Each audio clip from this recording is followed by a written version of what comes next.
Paramashivoham. Om Nityananda Paramashi. Now, slowly return to your physical body. Start to wiggle the fingers and toes. Rotate your wrists and ankles. Move your arms and legs. Pull your knees up towards your chest. Encircle them with your arms and rock your body from side to side, slowly returning to a comfortable seated position.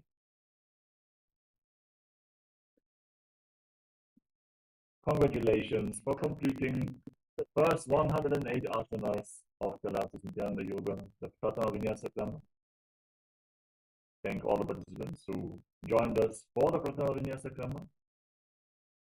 And for the Paramashiva on level 1 participants, now the next acharyas are going to take over and start the power manifestation. So be ready.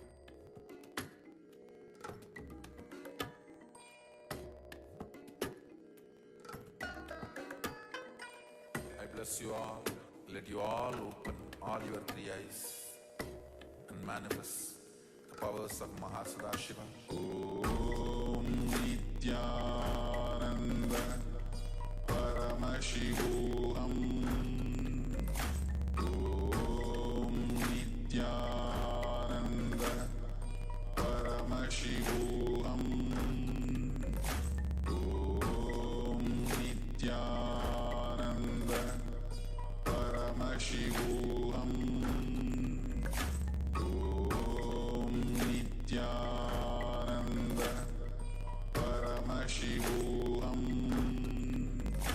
Om Nityananda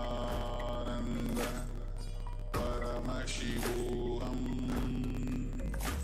Om Nityananda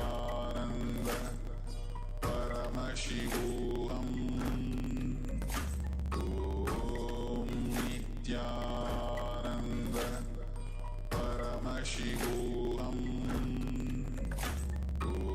Om Nityananda Paramashivoham. Om Nityananda Paramashivoham. Om Nityananda Paramashivoham. Om Nityananda Paramashivoham. Om Nityananda Paramashivoham. Parapata Chokasana. Yes, Nityanandam. So, welcome to The next asana is Bhairavasana. Now, continuing to remain with your feet together, you can use the help of your hands to bring your toes onto the ground with your heels pointed upwards. Just push yourself and try to do it. Continue to remain with the Uddiyana Bandha engaged, your stomach sucked in. Bring your hands to the Bindu Mudra with the index and thumbs together on top of the knees. Gaze at your third eye. Visualize yourself as Lord Kala Bhairava in Bhairavasana. Swamiji has said that he has compiled the essence of The next asana is Samanasana. So slowly you can bring your feet out from underneath. Take now one foot towards your chest, holding with both your hands as the other foot rests by the perineum. So, with this, Pull the sole onto your chest. Gaze at your third eye. Visualize yourself holding the breath in the Mooladhara Chakra, the Chaturdaya, the 4-petal lotus of your body. Gaze at your third eye. Visualize Swamiji, the Supreme Pontiff of Hinduism, in your inner space in Samanasana. manifesting the power of third eye. From here, let's move into Apanasana. Now, the foot that you have towards your chest, just bring it over your shoulder and place both your palms onto the ground beside you. As you lift the leg by your perineum, stretch it out and lift it up high into the sky in Apanasana. Gaze at your third eye, visualizing Swamiji in your Before inner you, space. so let's take a moment and Let's repeat Samanasana on the other side. Bring your foot down.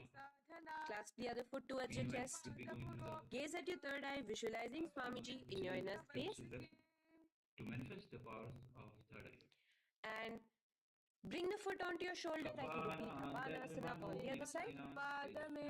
Stretch your leg out straight in front of you, up high towards the sky, gazing at the third eye, visualizing Swamiji in your inner space. Fixing the mind on the inner space. Okay, relax slowly. And sitting Let's move into Gomukhasana. having the eyes Now, closed sitting in a seated position, cross one leg over the other, like over, and align the knees together at the center of your body and the feet by the opposite hips. by having the Place both your hands on top of the stacked knees. any object or Gaze at your nose. attaining the space. Here we have a beautiful pranayama, very cooling pranayama, which is the Sheetkari pranayama, So where you will now be let's get ready. inhaling through your clenched teeth, I hope all with of your you tongue have the pressed right against behind your teeth, Please cover and exhaling through your nose, creating a hissing in sound. the soul and the beauty. The japa will be for the next sequence of asanas. Om Nityanandoha. Visualize the face of a cow in Gomukhasana. So Now, keep your knees crossed. From the knees, bring your hands towards the respective toes on the side of the body. Clasp the big toe in Mudra, suck in your stomach in the Uddiyana Bandha. Visualize yourself as Rishika Anasuya in Anasuyasana. drop Now all in your Anusuyasana 2, all your confusion. just bring your hands behind your back, clasp together, interlaced fingers in the Parashamudra. Lean forward and down. Try to bring your nose to touch the ground in front of you. Just visualize yourself as Rishika Anusuya and gaze at your nose. Anusuyasana Start 2. chanting Mahavakya internally Raise yourself up now. and Now bring one foot towards the perineum, knee resting on the ground. Raise your other foot with the foot in front of the lying down, a foot, knees pointed upwards towards your chest. So Place your hands on the respective knees. Keep your spine tall, chest out. Gaze at your nose. Visualize yourself as Lord Garuda, the eagle vehicle of Bhagavan Mahavishnu. Garudasana 2. From here, moving into Nityananda Paramashivam Om Nityananda Paramashivam Om Nityananda Paramashivam Om Nityananda Paramashivam Om Nityananda Paramashivam Om Nityananda Paramashivam Om Nityananda Paramashivam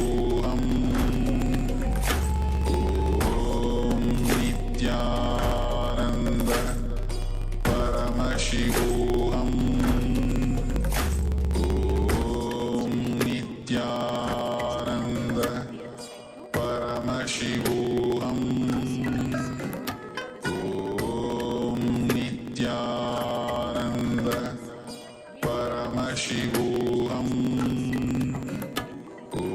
Om Nityananda Paramashivam Om Nityananda Paramashivam Om Nityananda Paramashivam Om Nityananda Paramashivam Om Nityananda Paramashivam Om Nityananda Paramashivam Om